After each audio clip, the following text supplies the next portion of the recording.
Chapter 2. "Can you hear me?" he says. "Julie?" The ocean fades, and his voice comes through more clearly. "Are you there?"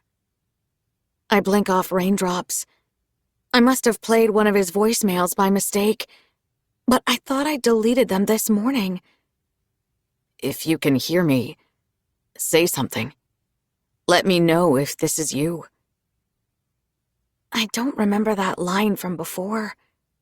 So this must be something else. Maybe I hit my head and I'm suddenly imagining things. My vision blurs, so I close my eyes again to stop the trees from spinning. I'm not sure if his voice is coming through the phone or my own head, but I answer it anyway. "Sam?" Silence fills the woods. For a second, I think he's gone, that he was never there. But then I hear a breath that isn't mine. "Hey," he says with an air of relief. "I thought I lost you there." My eyes crack open to reveal a sliver of the world. I'm too numb from the cold to know which way is up or down, or where the sky is. I reach into the back of my mind for some sense, and come up empty. "Sam?" I say again. "Can you hear me okay? I wasn't sure if this would work." "What's going on?" "I wondered if you'd ever call me back," he says, as if nothing is out of the ordinary, as if we are continuing a conversation we left off yesterday. "I missed you. I missed you infinity." I can't think straight. I don't know what's happening. "Did you miss me too?" I take in his familiar voice, the rain against my skin, the feeling of my body sinking into the ground, the sudden dizziness in my head, and try to make sense of what's happening. As strange as all this seems, I can't help asking, "Is this really you, Sam?" "It's me," he says, and laughs a little. "I thought I'd never hear from you again. I thought you might have forgotten about me." "How am I talking to you?" "You called me." His voice is as calm as water, and I picked up, like I always do. Always. I don't understand.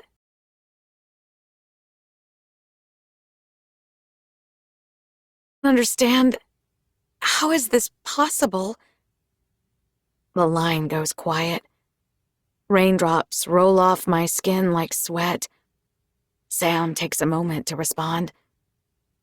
"To be honest with you, Julie, I don't understand this either," he admits.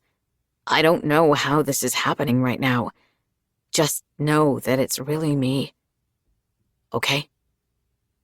"Okay," I manage to say.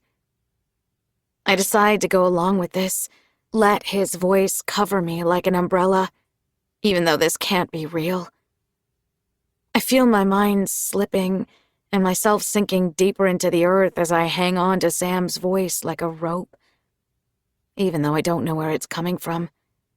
I want this to be him, but it can't be. It's impossible. And then it hits me. I'm dreaming. "This isn't a dream," Sam says, his voice filling the woods. "I promise." "Then how else are we talking?" "The same way we always have. Through the phone. Just like this." "But Sam, I still don't—" I start. "I know," he goes on. "It's a little different this time. But I promise to give you a better answer soon. But for right now, can't we just enjoy this? This phone call, I mean? Getting to hear each other again. Let's talk about something else. Anything you want. Like before." Before. I close my eyes again and try to go back there. Before I lost him. Before any of this happened. Before everything was ruined. But when I open them again, I'm still here in the woods, and Sam is still a voice on the line. "You still there?" he asks. His voice is so clear. I turn my head, expecting to see him. It's only me out here. A question comes to me. "Where are you?" "Somewhere," he answers vaguely. "Where?" I ask again. I adjust the angle of the phone, listening for background noises on his end, but the rain drowns everything out. "It's hard to explain. I mean, I'm not entirely sure if I know myself. Sorry I don't have all the answers. But none of that matters, okay? I'm here now, and you and me are connected again. You don't know how much I missed you." "I missed you too. I missed you so much, Sam." But the words won't come out. A part of me still thinks I'm dreaming. Maybe I've fallen through some rabbit hole and entered an alternate reality. Or maybe I hit my head harder than I thought. Whatever it is, I'm afraid that if our conversation ends, I will lose him again and never get my answer. The rain continues, but the sky has reduced it to a soft drizzle. "What's that sound?" Sam asks, listening. "Is that rain? Julie, where are you?" I glance around. For a moment, I forgot how I ended up here. Somewhere outside. "What are you doing out there?" "I don't remember." "Are you near your home?" "No. I'm not sure where I am." I'm not really sure of anything at the moment. "Are you lost?" I think about this question. There are so many ways I could answer it. Instead, I close my eyes to shut out the rest of the world, focusing on Sam's voice, trying to hold on to it for as long as I can. "You should get out of the rain, Julie. Find someplace safe and dry, okay?"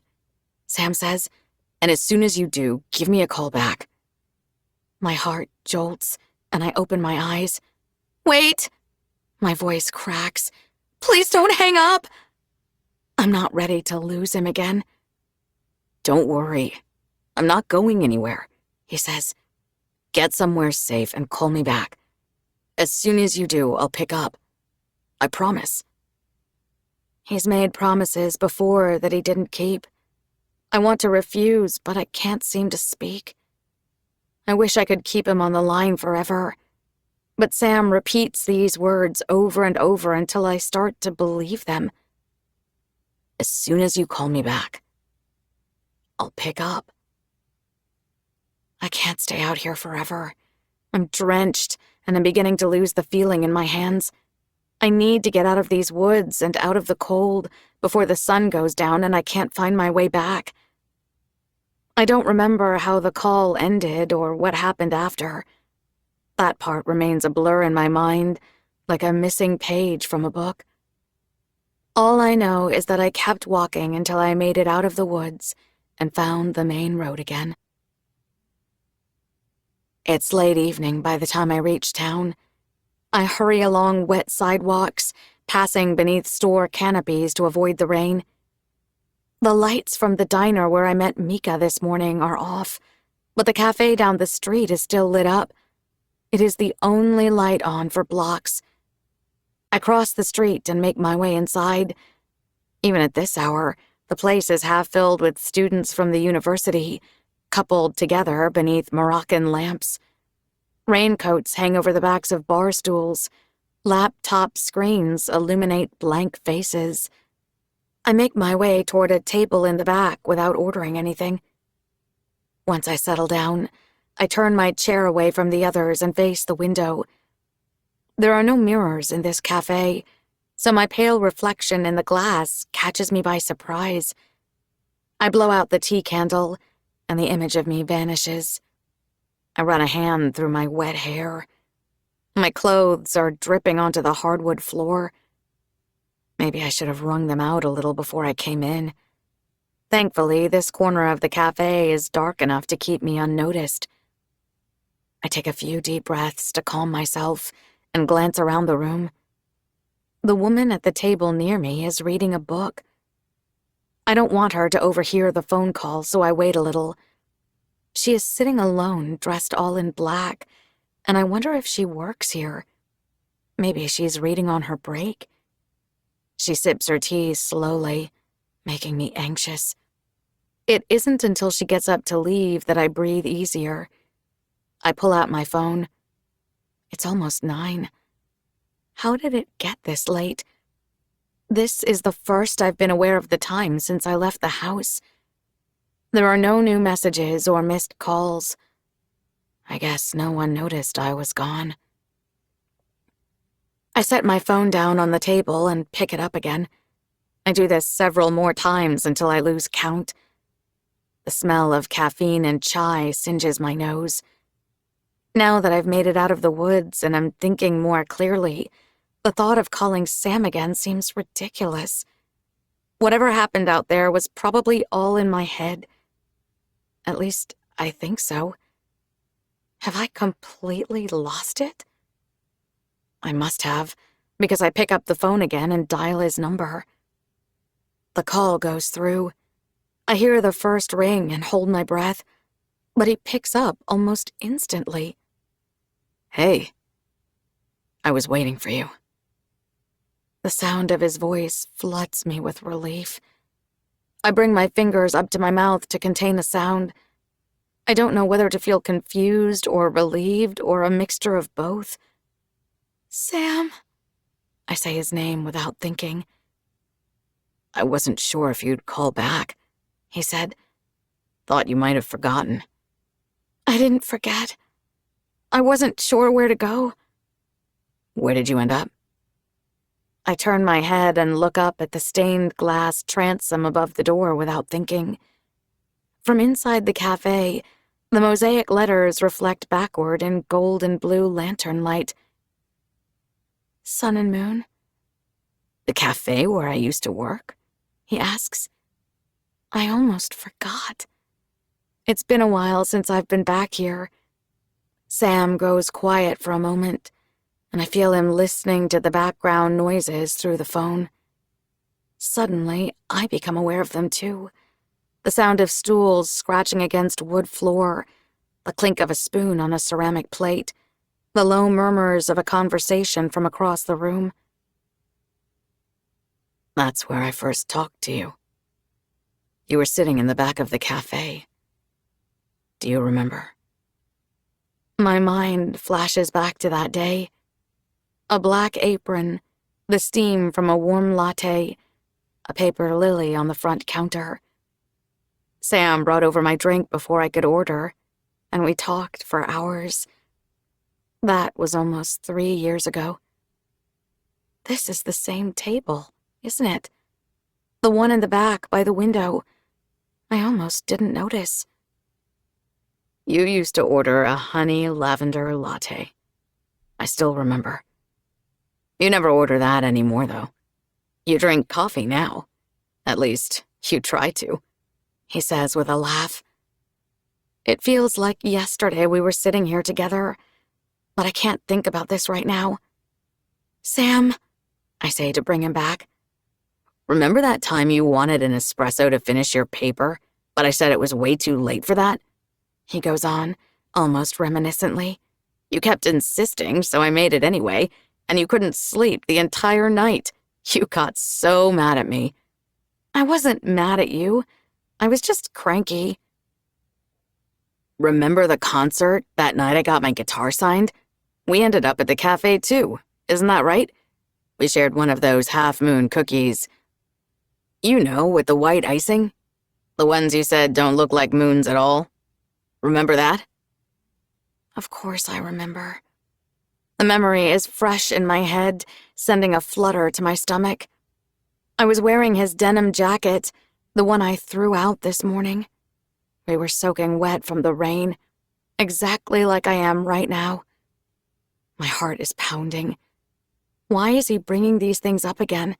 These memories. I don't think I can hear any more of them. Why are you doing this? I ask. What do you mean? Reminding me of all this. Is that a bad thing?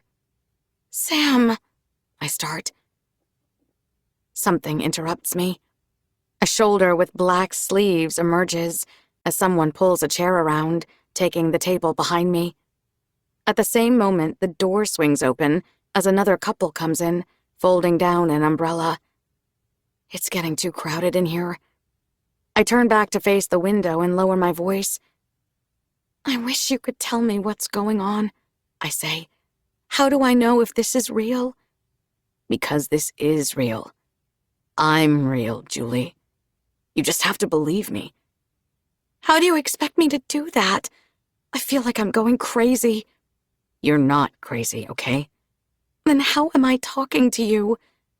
You called me, Julie, and I picked up. Like always. It's the same thing he said before, but it isn't enough. I didn't expect you to answer. I didn't expect to hear from you again. Are you disappointed? He asks. His question surprises me. I'm not sure how to answer it. That's not what I meant. I only meant, I don't know what to say. My mind is too far away and scattered to concentrate. Someone drops a spoon and it echoes across the room, and I hear laughter at the other tables. It's getting too loud in here. More people pour in through the door, and I feel the cafe shrinking and myself about to get crushed. Julie. Sam's voice pulls me back. It's the only thing holding me together. I know nothing makes sense right now. The two of us talking again. I'm sorry I don't have all the answers for you. I wish I did. I wish there was a way to prove this is real. You just have to believe me, okay? I don't know what to believe anymore. More voices fill the room. Then comes the sound of footsteps, followed by a blur of jeans and blonde hair. The couple who came in appear with hot drinks, taking the table across from me. I try to steal a glance from the corner of my eye without them noticing. The second I recognize a voice, my stomach drops. Taylor settles into her chair as Liam sets down their drinks. Sam's old friends. They've been dating for almost a year now. They were there at the bonfire the night he died. I turn myself toward the window and lower my head a little, letting my wet hair fall across the side of my face. Of all the people from school I could have run into, it had to be them. I'm sure they noticed I wasn't at the funeral. I bet they have a lot to say about it. Sam practically grew up with them. They formed a close-knit group that used to hang out before I moved here. The group fizzled out a little once Sam and I started seeing each other. I suspect Taylor had her own reasons for this. When I asked Sam why they didn't like me, he said people around here have a thing against those who grew up in the city. Probably because of our family's political differences. Taylor's dad drives a gas-guzzling truck, while mine drove an environmentally friendly car. Kids rolled their eyes when he used to drop me off in front of school. My dad hated it here. He couldn't wait to leave this place. Maybe they haven't noticed me. I'm too scared to check. I'm deciding whether to wait until they leave or move to the bathroom when a bright light blinds the side of my face, and I look up. Taylor lowers her phone that's pointed right at me. Her eyes widen as she realizes she forgot to turn the camera flash off. Liam sips his drink, pretending nothing happened. They don't apologize or say a word to me. My body trembles. I can't deal with this right now. I just can't. Julie, what's wrong? Sam's voice comes back, and I remember he's still on the phone. A car appears outside and throws headlights into the cafe window, illuminating me like a spotlight. I have to get out of here. I rise abruptly from my seat, nearly knocking over my chair. Taylor and Liam are silent, but I feel their stares as I move between tables, bumping coats and shoulders as I make my way toward the door and throw it open. It finally stopped raining. People are moving toward me from all sides. I duck beneath someone's umbrella and hurry down the sidewalk with the phone pressed to my chest. As soon as I reach the corner, I break into another run. I run until the cafe noise and lights are behind me and not a single passing car is in sight.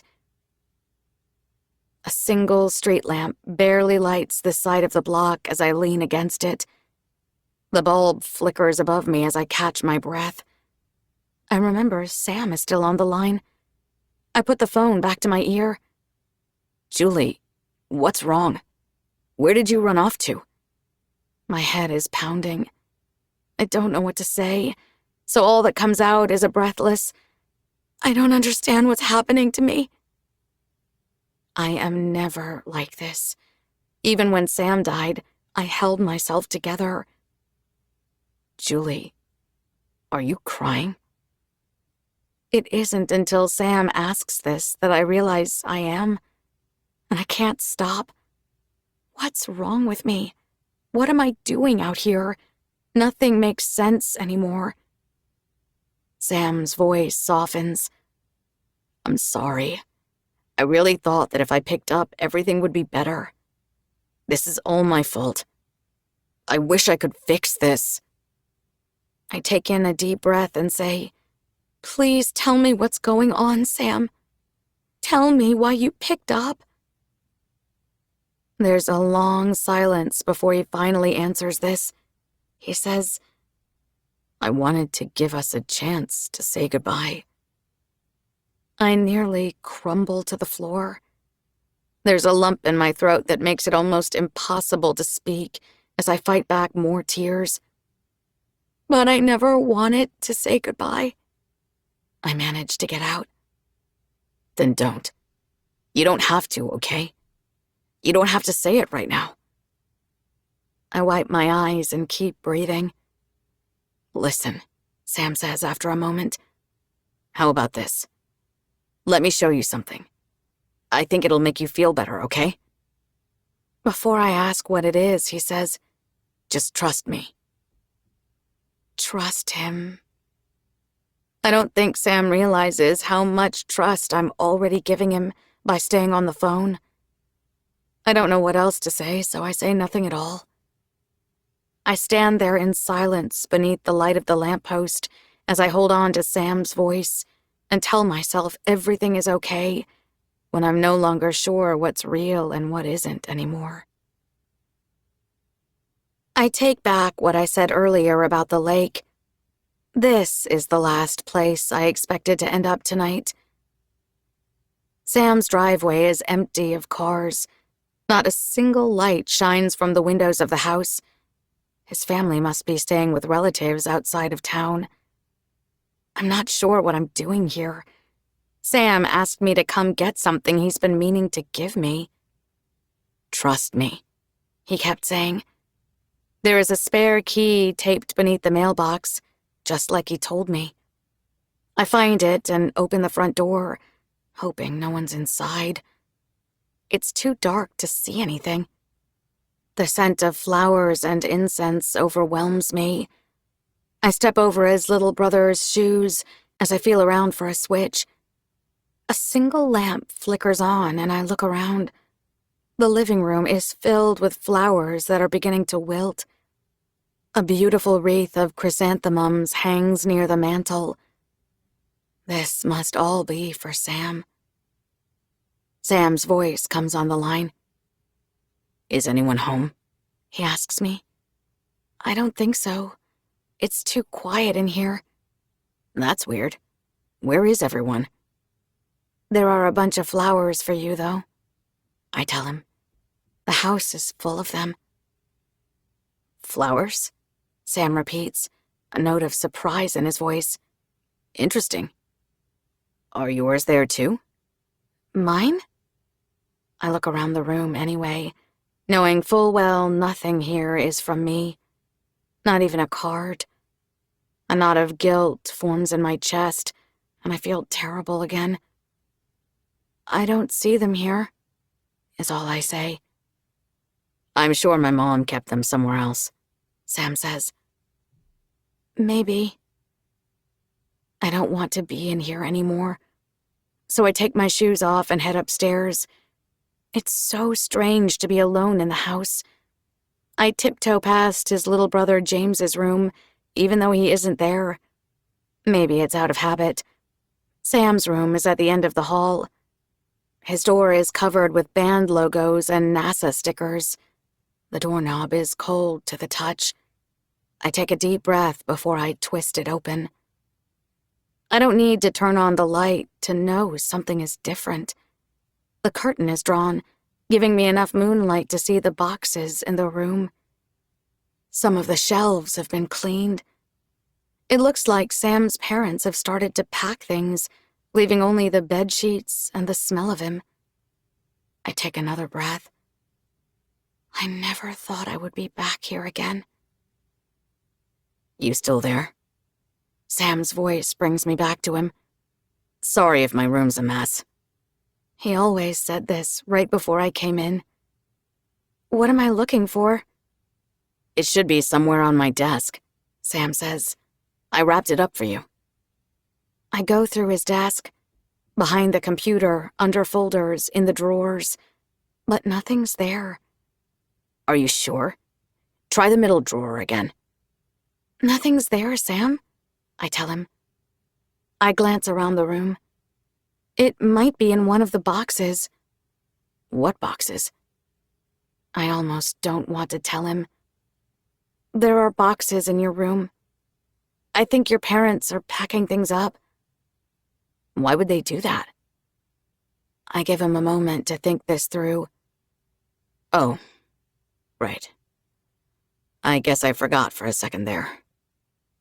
I can look through them if you want me to, I say. Sam doesn't hear me. Why would they pack my things up so soon? He says, more to himself than to me. I haven't been gone that long, have I? You know, I can't speak for your parents, but sometimes it's just hard to look at these things. I try to explain. I guess so. I turn on the desk lamp to see the room better.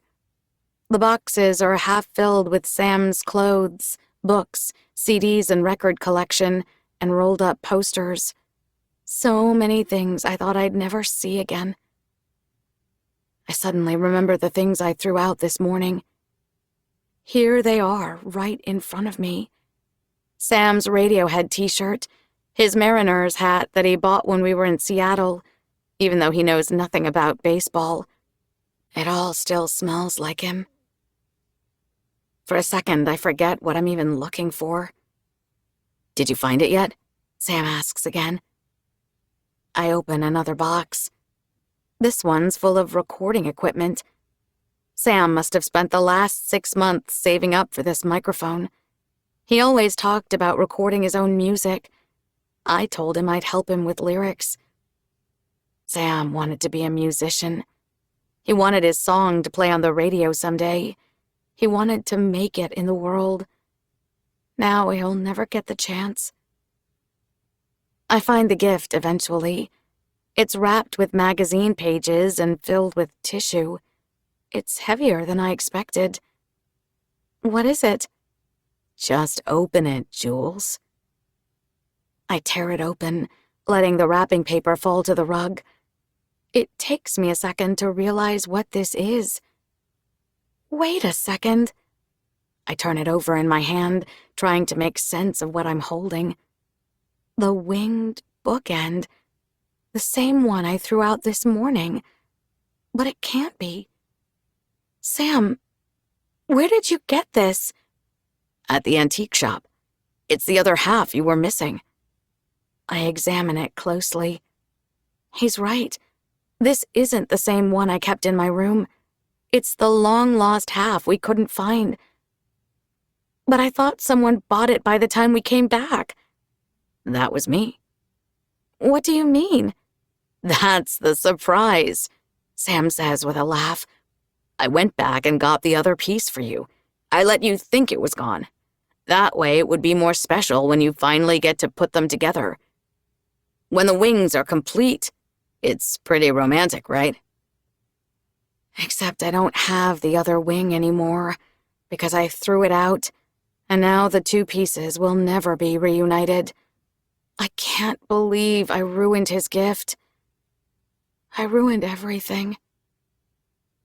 I was expecting a big reaction, Sam says, noticing my silence. Did I do something wrong? No, you didn't. It's only I swallow hard. I don't have the other piece anymore, Sam. Did you lose it? I clench his bookend. No, I threw it out. What do you mean? I threw everything out, I tell him. All of your stuff. I couldn't look at it anymore. I was trying to forget you.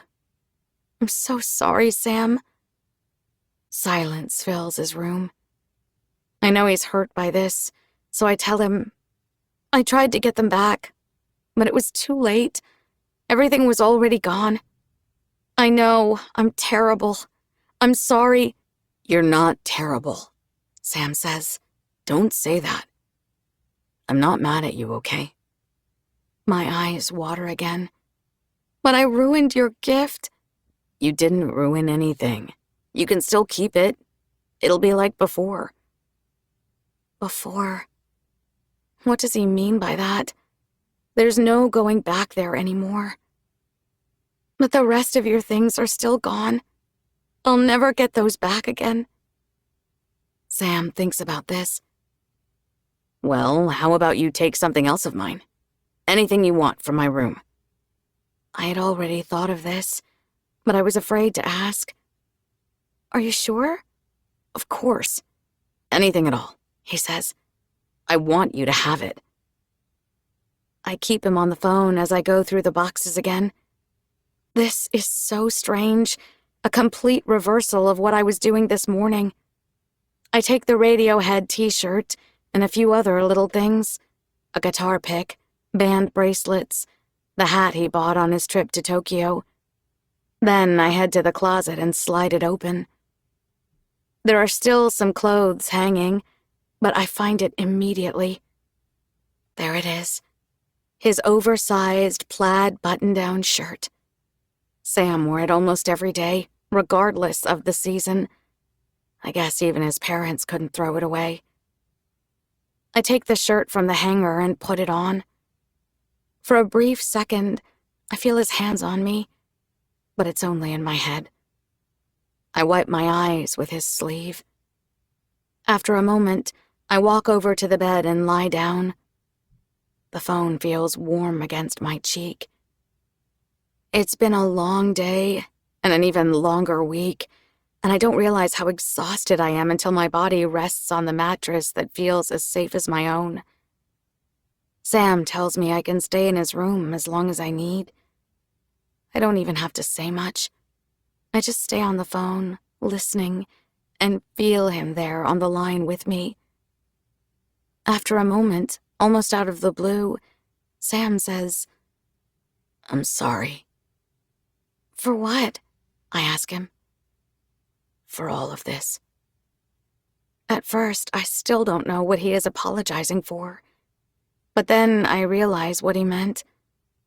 At least I think so. Me too, I whisper. Sam stays with me on the phone for the rest of the night, and we talk until I fall asleep, just like we've done 1,000 times before. Chapter 3.